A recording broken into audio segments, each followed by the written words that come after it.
Students, welcome in BBVN online class. हमारा chapter 5 जहाँ चाहे वहाँ राह चल रहा था, पाठ पूरा हो चुका है। अब हम उसकी जो पुस्तक में रिक्त स्थान है वो कंप्लीट करेंगे। Okay students, fill in the blanks हम बुक की जो एक्सरसाइजेस हैं वो कंप्लीट करेंगे पहले। तो यहाँ पे आपकी इसमें दिया हुआ है कि इला के बारे में, प्यारी इला, इला के बारे में पढ़कर जैसे भाव तुम्हारे मन में उठ रहे हैं, उन्हें इला को चिट्ठी लिखकर बताओ। चिट्ठी की रूपरेखा नीचे दी हुई है। आपकी पुस्तक में ये रूपरेखा चिट्ठी की दी हुई है। तो क्या करना है, आपको इला को एक पत्र लिखना है। तो मैंने लास्ट ईयर आपको पत्र लिखना भी सिखाया था। 4th क्लास में हमने पत्र लिखा था कि किस तरह से औपचारिक और अनौपचारिक दोनों पत्र लिखे जाते हैं। यह एक तरह का अनौपचारिक पत्र है जो हम फ्रेंड्स एज ए फ्रेंड उसको लिखेंगे इला को। यहाँ पे सबसे पहले ऊपर ही ऊपर लिखा हुआ है प्रिय इला। इससे ऊपर आपको रिक्त स्थान दिए हुए हैं 3। इन रिक्त स्थानों में हम अपना पता लिखेंगे। आप अपना पता लिखेंगे, जो भी बच्चा लिख रहा है वो कहाँ रह रहा है वह पता वह लिखेगा। लक्ष्मणगढ़ में रहता है, जिला सीकर लगाएगा, कौन सी गली में है, कौन सा मोहल्ला है, वो भी आप ऊपर ऊपर लिख देंगे। ओके, फिर उसके बाद में नीचे लिखा हुआ है प्रिय इला। अब इला को हमें यह बताना है कि उसके बारे में पढ़ के हमें क्या महसूस हुआ। हमें इला के बारे में पढ़कर क्या महसूस हुआ। प्रिय इला, तुम्हारे बारे में पढ़कर हमें बहुत अच्छा लगा कि तुम्हारे हाथ काम नहीं कर रहे हैं, फिर भी तुम्हारा जो आत्मविश्वास है उसके कारण तुम वह सब कार्य भी कर रहे हो जो हमारे भी वश के नहीं हैं, यानी हम भी नहीं कर पाते शायद। आप कसीदाकारी का काम कर रही हो जो इतना आसान नहीं है। तुम बहुत ही सुंदर कसीदाकारी करती हो इला। तुम्हारा आत्मविश्वास ऐसे ही बना रहे और तुम अपने जीवन में इसी तरह से हमेशा प्रगति करती रहो। तुम्हारी या तुम्हारा, अगर लड़की है तो क्या लिखेगी, तुम्हारी सहेली, अपना नाम लिख देंगे। और अगर लड़का है तो तुम्हारा मित्र, अपना नाम लिख देंगे। तुम्हारी तुम्हारा तो लिखा हुआ ही है, सिर्फ आपको अपना नाम लिखना है।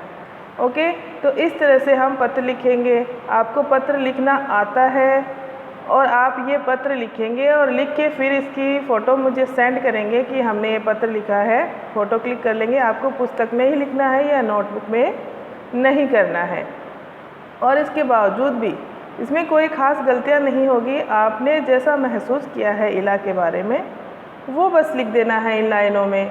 आपको ज़रूरी नहीं पूरी लाइन आप फिल करें, 4 लाइनें भी लिख सकते हैं, 5 भी लिख सकते हैं, 3 भी लिख सकते हैं। जितनी आपको समझ में आती है उतनी ज़्यादा बढ़ा चढ़ा के लिखने की आवश्यकता नहीं है। इसको ऊपर ही ऊपर आप अपना पता लिखेंगे, यानी कि एड्रेस लिखेंगे। ठीक है। नेक्स्ट इसके अंदर एक एक्सरसाइज और दी हुई है जो है कशीदाकारी। इस पाठ में सिलाई कढ़ाई से संबंधित कई शब्द आए हैं, बहुत से शब्द आए हैं ना। अलग अलग तरीके की कढ़ाई के बारे में बताया गया है, कौन कौन सी कढ़ाई है। तो इनकी सूची बनाओ। अब देखो कि इस पाठ को पढ़कर तुमने कितने नए शब्द सीखे। हमने बहुत सी कढ़ाइयों के बारे में इस पाठ में पढ़ा है कि कौन कौन सी कढ़ाइयाँ होती है का मतलब क्षेत्र के अनुसार जो कढ़ाई के नाम होते हैं, टाँके हैं उनके नाम होते हैं, चिकन कढ़ाई है और भी कढ़ाइयाँ हैं कशीदाकारी जिनके नाम हैं, वो सब आपको इसमें लिखने हैं, उनकी सूची बनानी है और आपको देखना है कि हमने कितने नए नाम सीखे हैं। ठीक है, नए नाम तो हैं ही, इसमें बहुत से नए नाम हैं जो कढ़ाइयों के नाम हैं। हमने पहले नहीं पढ़े थे क्योंकि ऐसा चैप्टर ही नहीं आया था। तो कढ़ाई के नाम तो हमने इसी चैप्टर में सीखे हैं, है ना। और कढ़ाई करना हमारा कोई काम भी नहीं है, हम करते भी नहीं हैं।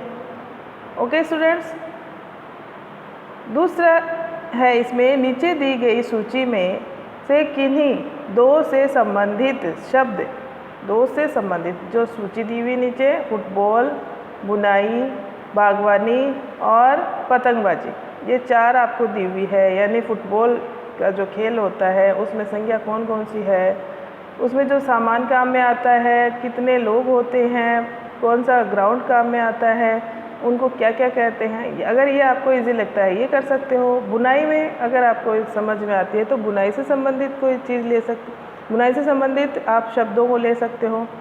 बागवानी आपको समझ में आती है तो बागवानी से संबंधित जैसे बुआई, कटाई, पौधों में पानी डालना, ये सब। पतंगबाजी से संबंधित काम आता है तो पतंगबाजी से संबंधित आप इसमें क्या लिखेंगे, संज्ञा और क्रिया दोनों हो, इकट्ठा करो। दोनों को क्या करना है, दोनों ही इकट्ठा करनी है। अब संज्ञाएं कौन सी होती है, कोई शब्द जैसे पतंग, पतंग क्या है, संज्ञा है। और पतंगबाजी क्रिया, पतंगबाजी यानी पतंग उड़ाना, उसे कहते हैं क्रिया। तो आप संज्ञा लिख देंगे, पतंग संज्ञा, धागा संज्ञा, चरखी संज्ञा, उड़ाना क्रिया, इस तरह से।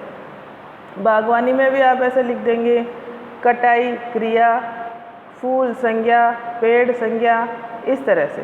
तो आप कोई दो इसमें से निकाल लेंगे, उनकी संज्ञा और क्रिया दोनों इसमें लिखनी है। एक साइड संज्ञा लिख देंगे, एक साइड क्रिया लिख देंगे। ओके स्टूडेंट्स, या फिर एक साइड एक शब्द की लिख देंगे और एक साइड एक शब्द की, ऐसा करेंगे आप। एक जो दो शब्द छाटेंगे, मान लीजिए आपने बागवानी छाटी है तो एक तरफ आप बागवानी का लिख देंगे संज्ञा और क्रिया, और दूसरी तरफ आपने पतंगबाजी छाटी है तो आप पतंगबाजी का लिख देंगे संज्ञा और क्रिया कौन कौन सी है। आप कोशिश ज़रूर करेंगे, आपको खुद ही ये एक्सरसाइज करनी है, कोई मुश्किल काम नहीं है। ओके स्टूडेंट्स, और आप अपनी पुस्तक में से देख के जो पहाड़ वाला चित्र है वो अपनी नोटबुक में बनाएंगे। सिर्फ पहाड़ का बनाना है, लड़की आपसे नहीं बनती है, मत बनाइए। पहाड़ वाला चित्र बनाएंगे और उसमें ऊपर ऊपर लिखेंगे जहाँ चाहा वहाँ रहा है, पाठ 5 जहाँ चाहा वहाँ रहा, और नीचे जो पर्वत वाला चित्र दिखाया गया है, जिस पर्वत पे लड़की चढ़ रही है बुक में, वो वाला चित्र आप बनाएंगे। ठीक है, फिर उसके बाद में ही हम नोटबुक में लिखना स्टार्ट करेंगे। Okay students, thank you.